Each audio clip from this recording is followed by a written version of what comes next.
Dream, dream, dream, dream, oh dream. Excusez-la, je sais plus quoi faire. Ça fait 4 heures que ça dure. J'ai essayé un paquet de trucs. Rien n'y fait.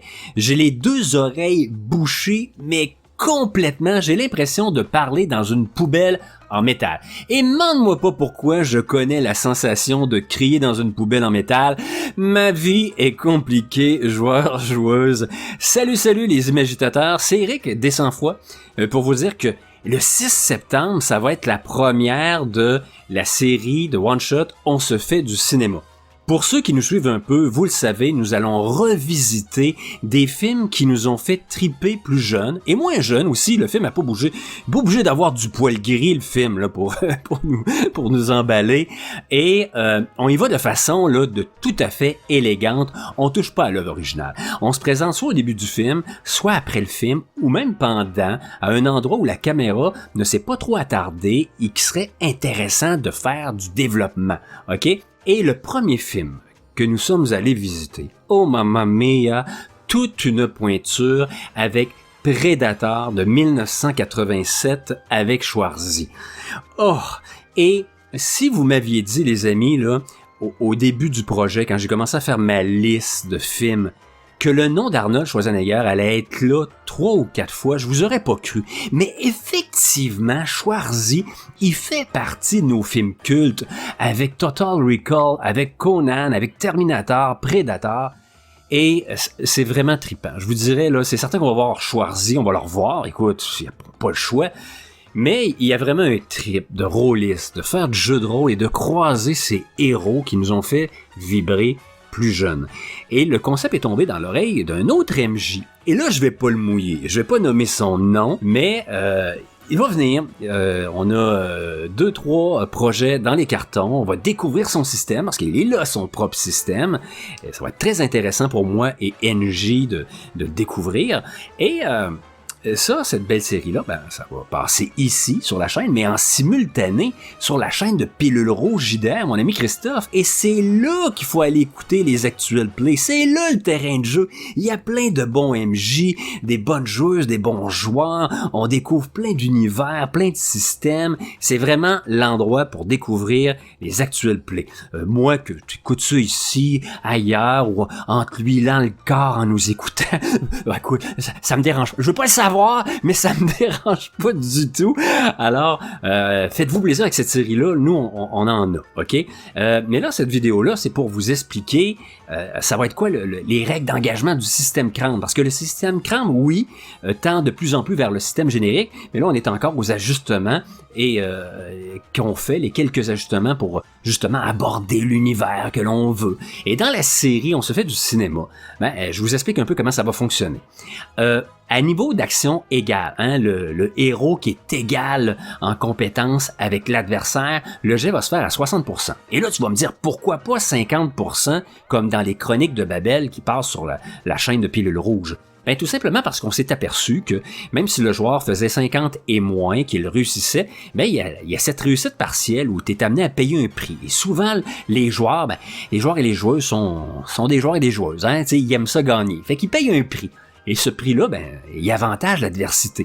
Donc, pour venir balancer un peu, contrebalancer, on a monté le jet à 60% à égalité. À chaque différentiel de 1 entre le héros et l'adversaire, on ajoute ou on soustrait 5%. Exemple, le héros avec une épée à 9 de niveau d'action contre un adversaire qui a 7, qui a 2 de moins que lui.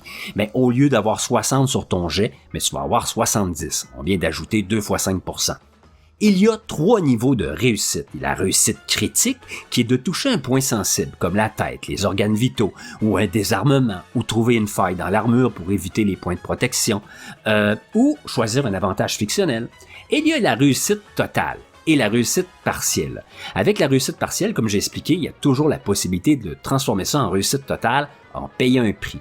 Dans Cramp, on annonce seulement nos intentions, grosso merdo, je le frappe avec un coup de poing. Puis tu lances les dés, car ce sont eux qui vont pointer la direction que va prendre la fiction.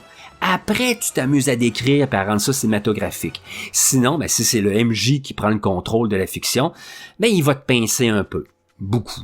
Passionnément. Surtout passionnément, on est des gens passionnés, nous, OK? Et si tu insistes en joueur pour faire un désarmement, tu peux le faire, mais c'est moins 20 de difficulté. On appelle ça un coup précis. Viser la tête, trouver la faille dans l'armure, etc. Mais vous comprendrez qu'un moins 20 comme ça, vous me donnez plus de probabilité de vous frapper avec la fiction et les ennemis. Si la fiction vous frappe, si la fiction vous prate, oui, j'ai été praté jusqu'à la mort, et ça fait mal, crois-moi, d'être praté dans le fondement. Non, si la fiction vous frappe, vous pouvez décider, je peux décider de la garder la carte dans ma manche et de pas répliquer sur le coup. Les héros auront un point de fortune pour la session. Dans Predator, le point de fortune permettait de transformer une fiction qui frappe en réussite partielle. C'est quasiment un 180. Mais pour les autres one-shots, le point de fortune va servir tout simplement d'empêcher la fiction qui frappe ou l'ennemi. Point final. Il y a quelque chose dans la fiction qui va intervenir, qui va t'empêcher de subir cette fiction qui frappe. Et peut-être que là, je vais être tenté de donner 2 points au lieu d'1. Tu comprendras que plus on rentre dans un univers héroïque, épique, plus peut-être qu'on va donner de points de fortune. Ça aide à briller. Les héros vont bénéficier aussi des états émotionnels pour aider. Avant un jet, vous pouvez prendre un état émotionnel comme la colère ou le stress et ça vous donne plus 10 pour le tour. Mais attention, à chaque fois que vous prenez un état émotionnel, la contrepartie, et ça c'est nouveau, ça vous donne plus de chances de faire un fiasco. Et ça, de façon permanente, juste à temps que vous vous débarrassiez de cet état émotionnel-là. Et c'est pas facile en one-shot, parce que pour se débarrasser de la colère, d'un stress et tout ça, faut que tu te confies à un ami, faut que tu fasses du sport, faut que tu t'adonnes à un vice, tu vois le genre. En campagne, ça va bien, mais dans un one-shot, donc c'est une ressource qu'on a, les états émotionnels, mais à utiliser avec parcimonie. Parce que si tu as 3 états émotionnels, premièrement, il faut que tu les joues. Et deuxièmement, au lieu d'être des fiascos à 95 et plus, ça fait des fiascos à 80 et plus. Donc 20% de faire un fiasco, que la fiction te rende comme il faut dedans, c'est tannant un peu. Alors c'est un rendez-vous pour la série On se fait du cinéma.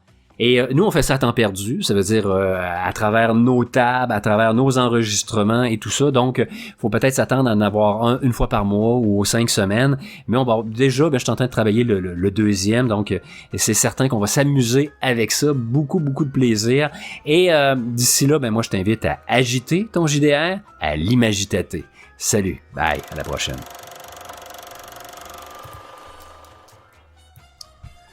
Et là, ça se règle pas, mon problème d'oreille. J'ai encore mal aux oreilles. J'en ai rien à foutre, retourne dans la poubelle. Ouais, mais j'ai dormi dans la poubelle hier soir. On peut te changer de position des fois? C'est pas bien excitant, ça?